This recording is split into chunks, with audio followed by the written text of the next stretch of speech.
the static portion. The static portion, as far as what Fletcher is concerned, static is synonymous with stateless. So this is all the pure functions, very similar to functional programming. It's in a different class so that it doesn't even have any option to read dependencies or anything like that.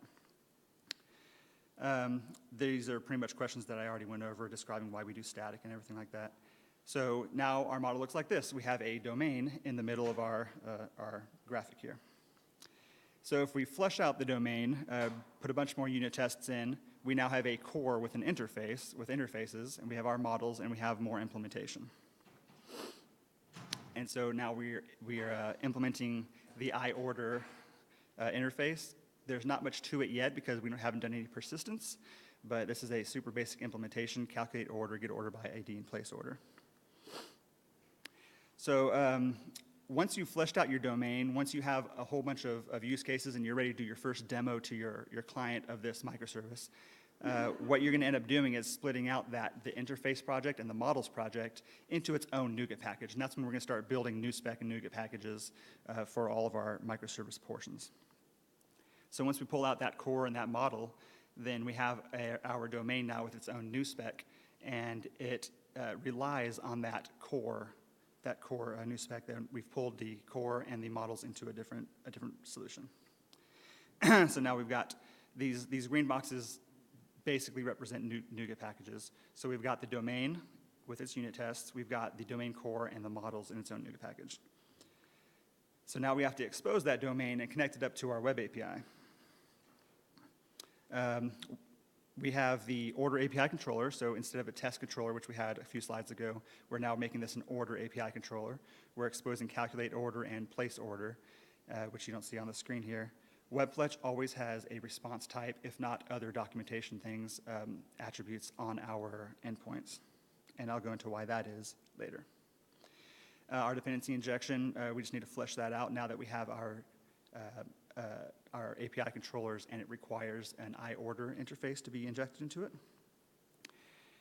Dependency injection is very important in microservices. It's sort of a way to see a code smell so that you can, if your dependency injection is growing too large, or if you feel that you need something like Ninject or something like that, then you're probably making your microservice too large at that point. Your composition root should always be fairly small. Any construction that you do should be so simple that it's not measurable, that the effects are not measurable of constructing new objects or new services. And that's because the services should be stateless, so it should never be doing any work inside of the constructors. All right, so now that we've connected up to the RESTful endpoint, we have data flow, or as my daughter said, that was sand. I don't know if you can see it on the screen, but you have the yellow portion, which is the data actually flowing through the system. And we're done. That's pretty much a microservice. You don't have to do anything else to technically be a microservice. You're not going to get very much done with just functional programming. It's just going to be doing functional stuff. There's no persistence. But I'm going to hold off for questions for now as I continue on to the end, but because this is a long talk. But what about persistence? What if you want your microservice to have persistence? As most of us probably know, a microservice should have its own database. Every microservice should have its own database or schema or something like that. So we need to build some persistence for this.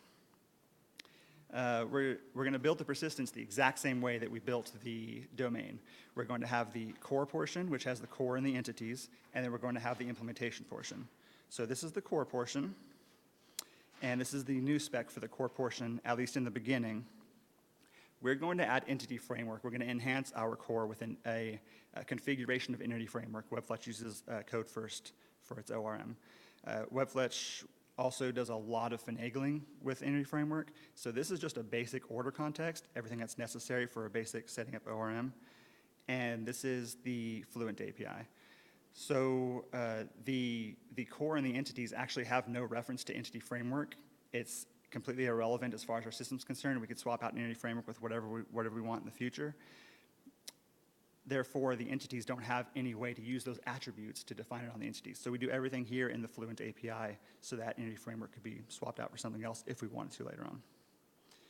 And since we made this change with the ORM, the core and the entities still don't need a reference, but the NuSpec still needs to tell whoever's consuming this, hey, we're using entity framework right now, so make sure you have a reference to that. We're going to publish the data core. We're going to publish it to its own NuGet package. And so now we have the green box up there at the top right, and a very small little database, which represents, we're not centering everything around the database. That's just sort of an implementation detail. And so it's not really that important. It's just a little thing on the boundary.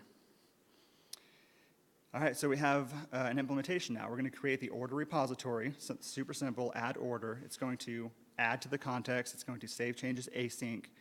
There is no get async, but there are save changes async. So anything that's doing an add or an update or anything to save changes, we always use an asynchronous task whenever we do these. Whereas gets we may or may not use asynchronous tasks. It depends. So now I added data up there to the model as its own NuGet package. All right, so now that we have the order repository, we're going to use it in our domain. So we're going to do dependency injection. We have the iOrder repo up there, and we're going to consume it inside of place order. So in place order, we now have order result. So order result equals the repo.addOrder, and that's pretty much the end of it for now until we get into something more complex. So our domain is now consuming data services. And here we are wired up to our domain. And then similarly, we now need to wire it up to our web API. So our web API, we're now doing the dependency injection in order to get that order repository all the way wired up. We're also going to go ahead now and expose place order and get order by ID inside of the order API controller. And there we go. That's pretty much a microservice as you'll see it at most companies at this point. Most small companies, they have 2 or 3 microservices. They have persistence. They have their own bounded context. They're not doing a lot of talking between the microservices. It's pretty much the basics of microservices. There's a lot of cross-cutting concerns that, depending on the company's budget, if it's a tiny company, they may or may not care about these things, but the larger you get and the more that you are in charge of the application, you should really push the company to say, hey, we need proper logging around all this sort of stuff, proper authentication and authorization, and it all just depends on whatever your system is. So that's the end of the basics. Getting into the intermediate stuff, we're now going to add this class onto our web API for authorization. So all you have to do is copy this code pretty much right here, authorize attribute, and then you can use the myauth attribute on any of your endpoints. And I'll show a use of that here in a little bit. This doesn't have any implementation that's really specific to your company and how your company is going to do its authorization. And so this isn't to talk about how to do authorization. It's its own little thing, but it's its own programming unrelated to how a microservice works. So I've added authorization over here. The question marks on the right represent your authorization could be specific to your microservice. It could be going up that database up there and saying, this is what we're going to pull from. Or it could be going off to some other service off to the side, and that's really up to your implementation. Logging is very similar. There's an action filter attribute in Web API that you can apply to all of your endpoints. And we're using a log service. It just has log stuff method on it, and get logs possibly, things like that. And that log service also uses any framework in a log repo to do its things. Again, there's not a lot of implementation here because all you really need to do is make the decisions based on your business. So all of the headers on the incoming call are in that action context. You can say, I want to log all the headers. I want to log the incoming IP address. I want to log whatever the things are you want to log. And I'll go into a couple things that you do want to log also in a couple slides from now.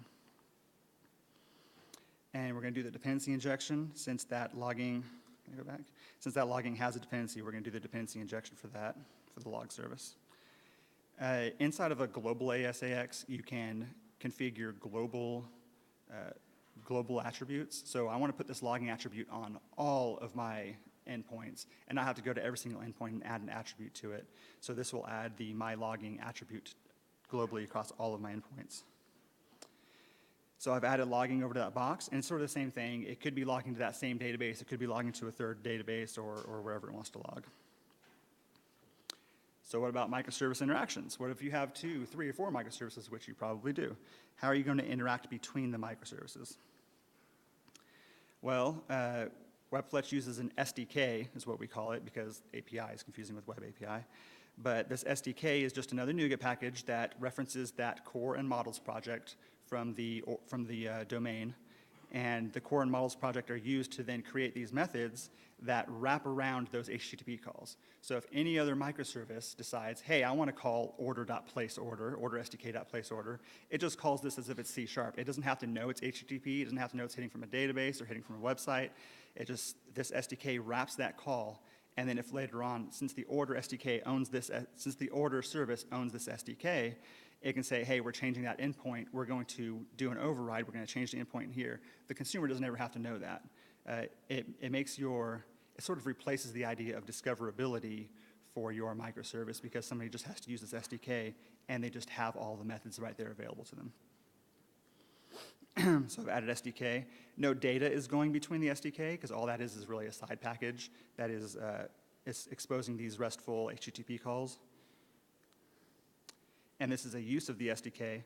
This screen here is other domain, not order domain. So it's actually a whole other service that I created for this demo. So it's calling order SDK.getOrderById. It doesn't have to know the implementation or what the endpoint is or what headers it needs or anything like that. It just calls the method. All right, so I've added other SDK to the very top of the picture there. This signifies that the domain is now sending and or receiving data between some SDK that it's consuming. And then events. These SDKs are more for synchronous calls. Maybe I'm trying to say, hey, get order by ID from the order service, or maybe even create order. I'm going to go ahead and await that and do whatever. But events are more asynchronous, where I'm going to send off an event and sort of forget it, fire and forget about it. So in order to do events, I need a couple methods. I'm going to skip that for a second. I need a method that sort of exposes what events can you subscribe to, and that's public for anyone. Hey, you can subscribe to. I've created a new order. An order's been canceled or failed or something like that. It's just a list of things you can subscribe to, and then there is subscribe, which is authenticated. And I said I'd talk about a place where I'm using myauth, and there's the myauth right there. I put that on there because this call, you definitely need to be authenticated to subscribe to my events. I need to say, yes, I know you, you know me. Okay, I'm going to subscribe. You're going to subscribe to me. What do you want to subscribe to? What endpoint of yours should I hit whenever I decide to broadcast to you? And what headers along with that should I be sending? Maybe I need to send you a client ID that you provide me or something like that, or a one-time ID or something. So that's to subscribe. And then receive broadcast would be if I subscribe to something else, I'm receiving the broadcast. And receive broadcast, like I was saying before, is it should be a very quick thing. In this case, I'm just queuing it up inside of my database saying, okay, I've received the broadcast, and then a queue service or a scheduled task later on is going to be, of course, always doing first in, first out, checking those broadcasts and processing things as they go through. But this method alone will pretty much fall through after it's queued to say, okay, I've got your broadcast, whatever you need to do, you continue on doing your thing, and I will process the information that you just gave me. So I added event receiver over there on the bottom right to our collection of interceptors and helper classes for the endpoint. Now, just like I did with the order API, I'm going to expose these inside of an SDK. So in the same SDK, I'll say, if you just use this SDK, you can subscribe to me, you can broadcast to me, and you can get a list of my event types. This is an actual usage that the order SDK is going to do, the order domain is going to do. So the order will say, after it adds the order to the database, it will broadcast, I've created a new order, I'm the order microservice, and here's the order, or the order ID, or whatever it is that you're going to broadcast to them. This is another thing that goes into a queue, and the queue will constantly try to send it to the recipient, and then we'll check off, hey, we've sent this, or maybe not. If you want to implement it, you could say, hey, I fired it off. It's up to them whether or not they received it. I'm not going to track that. Here I just added the lines for broadcast to the left there, some lines for the other SDK, that should be the synchronous stuff, and then the up and down lines between the RESTful API. So if we zoom out a little bit, now we have two microservices, the other microservice and the order microservice. They have their own database. They have logging, which could be going to the same database, could be going to a different database. We have one broadcasting and one receiving. So we have multiple microservices now in our system. But these are only domain microservices. These are order, customer, those types of things. Typically what you think about when you think of microservices are these domain things, or perhaps things, IoT type stuff. These are things that represent a part of the business or a business interest. And then there's utility services, which the next three are all utility services. But major utility services are things like your subscription manager, your MAM, which is the microservice administration microservice. It's something that Fletcher uses, a queue microservice, and then from there on. So what becomes necessary when you start to build up 2, 3, 4, a dozen, 100 microservices is definitely something to do to handle configuration. Configurations are constantly changing in microservices, and so you need a way to handle that. In order to do configuration, you need 2 things. One, I'm an order web API, so I'm specifying my name as order. This is my microservice name. Any configuration I get is based on that. And also, here's my connection string to a configuration database. So what I'll do in order to get my connection string to my repo, I'll implement this microconfig, which I've built out here, a microservice configuration, and it will call the configuration manager and say, hey, configuration database, I have your connection string to get to you. Tell me my connection string to get to my database. And then with that connection string to get to my database, at any time as an administrator, I can go in the database or via an interface and say, we're changing this connection string because we've replicated your database somewhere else. This database is going down, or we're doing disaster recovery. And at any point, I can change that connection string in a configuration instead of it being hard-coded in here or in a web config or having to go to every single configuration in Azure or something like that.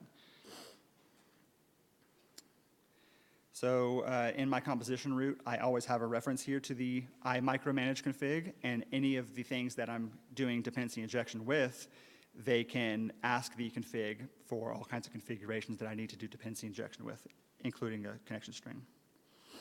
So I've added configuration over there to the right-hand side of the inside that red box. And now we need to use the configuration.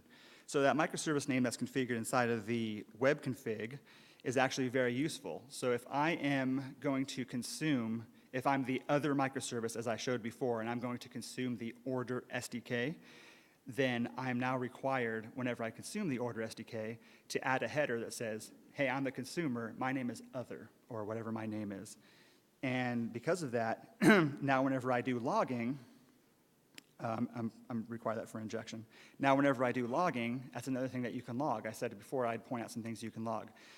All of your microservices can say, hey, I'm looking for this header called service consumer name. And now I can log inside of this, inside of this order logging, I can say, hey, this call was made, and I can track all of the different people who are calling me and what calls they're making, and later on build a dependency graph of saying, these are the people who are calling me, these are the endpoints they're calling, these endpoints are never being called, these people are never connecting, all that sort of stuff. So that brings us into administration. I was saying I can go into the database and change these connection strings, but I don't really want to do that.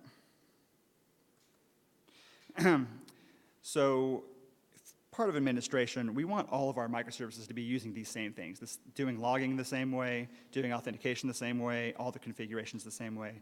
So we're pulling all those files out of that web API project and into its own NuGet package.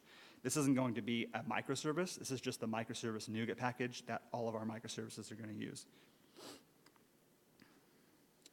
And so I've now compressed that red box over there on the right into a microservice NuGet package.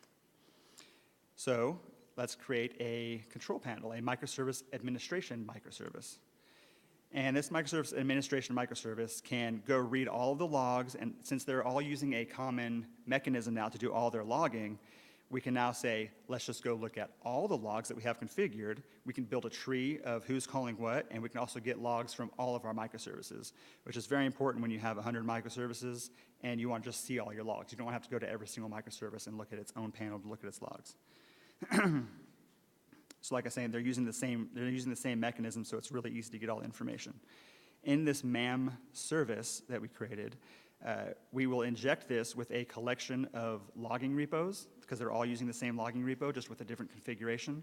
So our composition route will say, hey, here's all of the logging repos that we have access to across all of our microservices, which is just 2 at this point.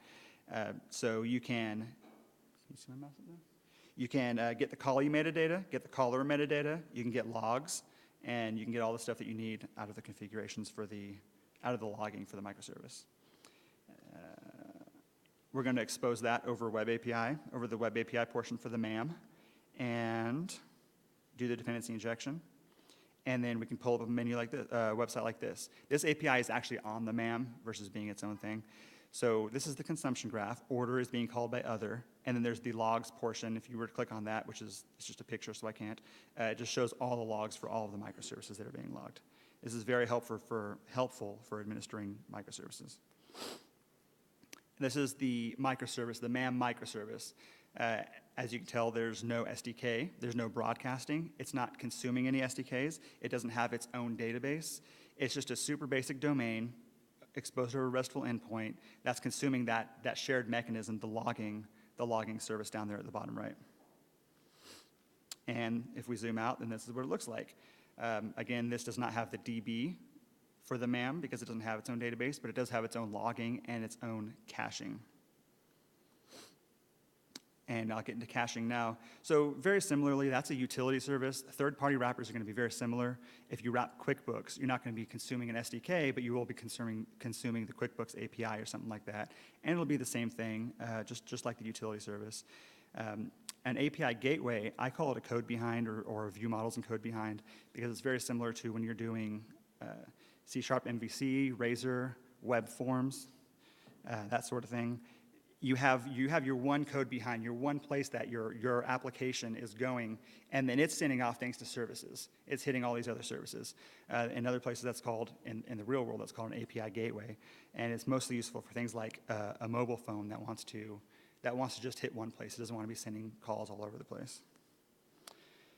So this is an API gateway, and as part of this, I'm going into caching also. I'm going to be talking about caching. This is what we all sort of expect when we think of caching, at least the first thought that comes in our head. This is active caching. So we'll try to get something from the cache. If it's not there, we will actively pull from wherever it is that we think the data is, and we'll put that into the cache, and then we'll return that cached item so that the next time when we ask for the cache, it'll be there. And then this is a passive cache, which is important for DDoS protection. Somebody can call get order ID 1, get order ID 2, and they could be doing this trying to DDoS us and try to slow down our database. But it's really only hitting a cache. And if the order exists, it will return it to them. If it doesn't, it will not return it to them. But the way that it gets in there is that some sort of service, either the order service or something, is pushing to this update detail items at the bottom, or perhaps there's some sort of a scheduled task running here where this is checking the database. So it's on this services or on our microservices schedule where this cache is being filled in, and we can control how that cache is being filled in. And then whatever we expose to the outside world, they only get what we filled in with cache. And it will fail quickly, and it will not hit our main database, and it's very safe. In this case, I'm exposing that same method, get detailed items, over the web API. This is the gateway still, the API gateway. And with that yellow circle, it's using whatever cache we set up inside the domain. But we could also set up a cache interceptor and cache this on the web API level, which is, I talked about this later, and this is the later. We always have a response type, and this is one reason that helps with the response type other than documentation. So a cache interceptor can say, hey, I'm going to add this action filter. I'm going to create this action filter, and it's going to be on whatever methods I want it on. And I will use the context, the HTTP action context, to say, this is the route that they hit, these are the parameters that they passed in. And so based on that, I'm going to cache something with that as my key. And if there's something in the cache, I'm going to create this response and return it. In Web API, if you actually add a response to the action context, it will skip going into the method here. It will not go into the method. It'll say, I've already got a response. What's the point of going in this method? So I'm going to create this action filter, and if there's a cache, I'm going to add this response right here. If there's not, then I just won't add the response. It'll go into the regular method and then go through the domain and all of the stuff that it's used to. So here I've added the cache. It could be coming from the domain, could be coming from the RESTful endpoint, and it has possibly its own database. And so this is our new zoomed out chart. We've got the gateway in the front here. Partition tolerance, intermediate stuff now. So for partition tolerance in a chain of calls, how do you fail fast? Fail fast is a very common word in microservices. It means if something's wrong, I just want it to be wrong and get out of there. I don't want to sit there and wait for a database response or sit there and wait for something slowing down, especially if you have a long chain of calls throughout multiple microservices, then you're going to tie up all the threads prior to it, all waiting on you, and eventually you could blow up your system. So in order to fail fast, In Web API, it's a little bit complex, but it's like a one-time, one-and-done type thing if you configure it. In Web API, we're going to use that configuration manager that I made previously where you can get configurations, and we're going to set a configuration for certain endpoints to say this endpoint should only take 200 milliseconds, and that's as long as we're going to wait. If it takes longer than 200 milliseconds, then we're done here, and then that should cascade down and say, hey, it failed. We're going to have to try again later or something like that. That's the fail fast methodology. So we have a call controller method at the bottom, and that's pretty much using reflection to say, let's get that endpoint and whatever they implemented inside that endpoint for Web API, and we're just going to get a copy of it here so that we can call it ourselves. And I'll show you why here. So this is the same thing, it's just expanded out that on action executing async method. We're getting a copy of that with reflection within this implementation portion. And we're going to try to run this as a task and give it as much time as it wants, really, right here.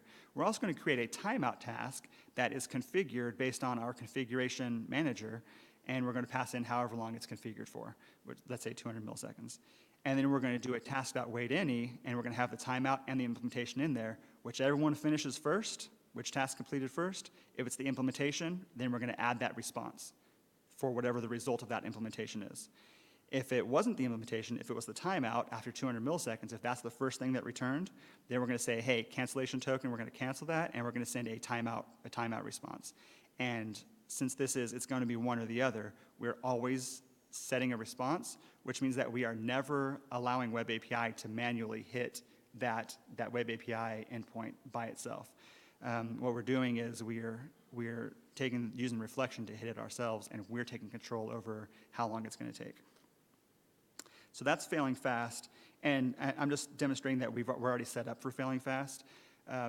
If we were to call order SDK.getOrder by ID and it failed at 200 milliseconds, we're already going to, it doesn't have a value, it failed, or for whatever reason, we're just going to return. So down the chain, it should just return back. How do you fail smart? Sort of the same as failing fast.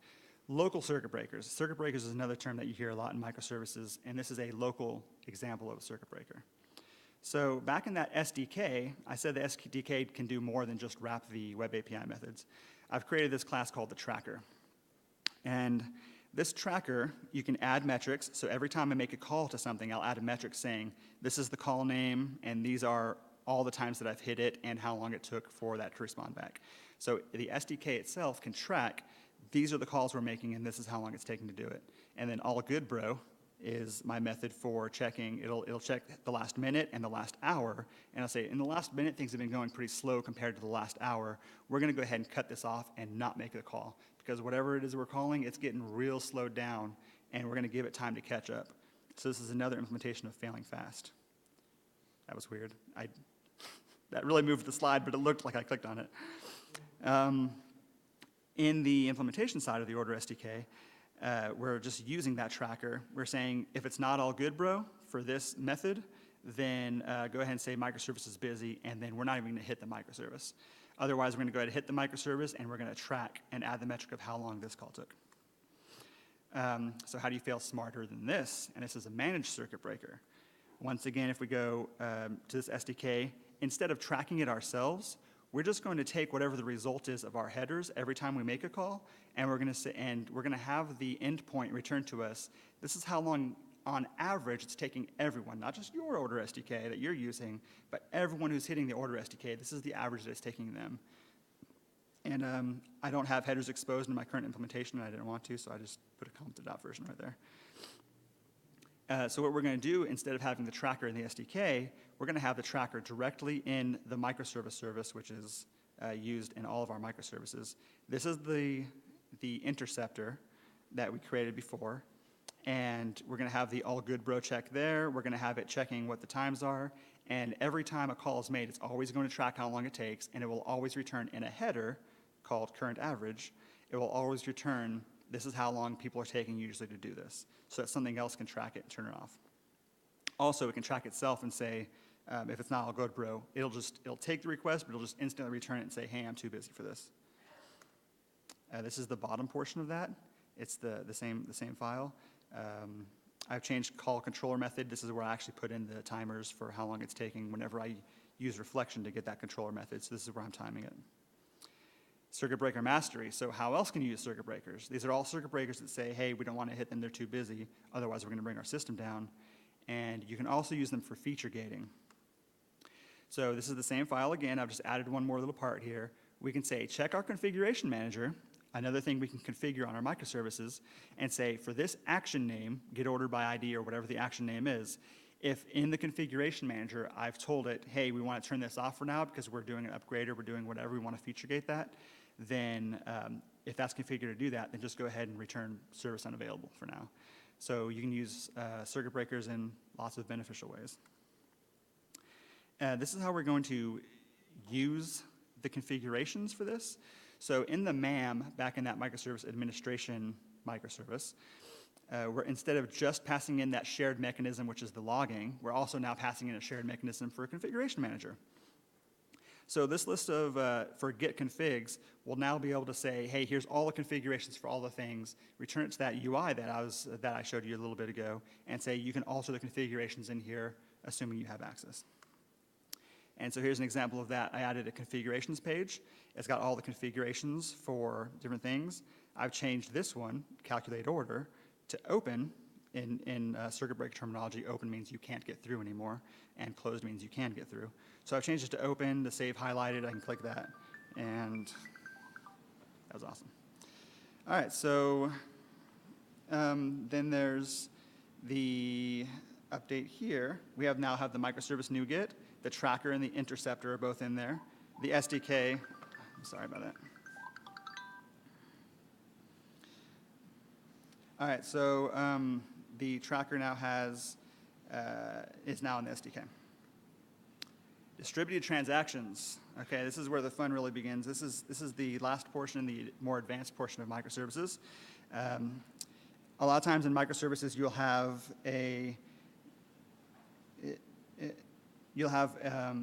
transactions. So you'll be hitting the same databases, not in microservices, but in monoliths. You'll be hitting the same databases. You'll be able to do transactions and say, this is a customer, this is an order, I'm adding a customer, I'm doing an order. If one fails, then the other fails, and so just cancel the transaction. So in microservices, you can't do that. You have an order microservice, a customer microservices across different boundaries, and so you have distributed transactions. So what we're going to be doing instead of regular transaction is we're going to create, we're going to be using events. We're doing this asynchronously. There's other ways to do this synchronously. I'm just sort of going to the extreme here to demonstrate an asynchronous way to do this. First, this part is showing how I have a run tasks method, and this is going back earlier when I was saying that I'm queuing up things and I'm checking the queue every once in a while. There's a scheduled task that's checking the queue. This scheduled task will check queues for processing other things and then mark things as processed or not mark things as processed. This order repo.run tasks will just go into my order repo, and I don't show the implementation here, but it'll go in my order repo and say, hey, there's this order, it was created, it's in new status, it has not had a payment applied in 5 minutes or whatever, so we're going to mark it as order canceled or order failed or something like that, and that will take it out of any sort of queue that will keep trying to process that order. So this is an integral part of any system, cleanup, looking for orphaned records, alerting people whenever saying there's orphaned records. This is a very integral part of any system, so I just want to demonstrate that here first as sort of a side note. And this is the run tasks method. I will expose a run tasks method usually inside of my web API and have something like Azure that has a scheduled task runner say, hey, hit this endpoint. It doesn't require any parameters or anything. Just hit this endpoint, it'll kick off and make sure that I'm always running this loop of running tasks, checking my database and doing all this sort of stuff. At Fletcher, we actually have a system where we do this by the minute. We do one for hourly, we do one for monthly, things like that. So we're going to go ahead and start this distributed transaction. It's called sagas in microservices. We'll do this saga of transactions. So apart from what I did earlier, which is just adding the order to the database, which adds it as new order, and then I'll be broadcasting to everyone who's interested, hey, there's a new order. This is unrelated to me doing the stuff that I want to do. Just any other system that's just interested that there's a new order, I'm going to be sending that off to them. But this is important to me. Now that I've created an order, I'm going to be calling the payment SDK, which I haven't created yet, and I'm going to say initialize payment. not necessarily do payment. This is just going to be an asynchronous call saying, hey, initialize it and get back to me that you've got this message. So it'll get back to me. Either it'll come back and say the payment system's down, there's an error, it couldn't even queue it, in which case I'm just going to update the order status to payment failed immediately and say, hey, this is the end of this. Or if I do get through that and it gets queued correctly, it'll fall through and it'll just return successful. So the order has been created. We'll tell the UI, hey, the order's created. We may or may not be waiting on something else right now. The UI can decide, hey, we're going to queue the payment system to see when the payment's finished, assuming the payment gets finished, and there's a whole system set up for that. So this is the payment system. I went ahead and created a payment microservice, and the payment microservice has the init payment that I'm expecting now, so now that exists. I'm queuing up the payment, I'm adding it to my system, which will be queued, and then I'm broadcasting to everyone, hey, if anyone's interested, there's a new payment created, in case they're interested. And then this is another run task. This run task is for the payment system. It's just sort of kicking it off and making sure that the run tasks is spinning up at the moment. And so the next time the run tasks iterates through, which is every couple milliseconds, it'll say, hey, there's a new payment in the queue, I'm going to do something. But I'm not going to wait for that. I'm just making sure that it's queued up, and then I'm going to return the payment result. Hey, I've queued it. Continue on with whatever you're doing. So down here, this is still in the payment microservice. Whatever it is that I've queued it up to, it could be PayPal. You know when you configure PayPal or something like that, some sort of payment method, sometimes they'll say, what's your return address? Whenever this is successful, assuming we transfer a user to another page or we're doing some sort of other processing, what URL should we hit of yours telling you what the status of this payment was?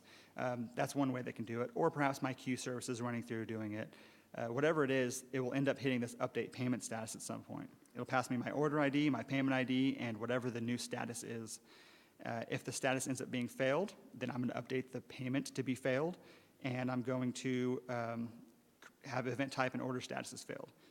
Then I'm going to tell the order SDK whether it's successful or failed. I'm going to pass that to the order SDK. I'm going to say update order status should be successful. Everything's good. So the order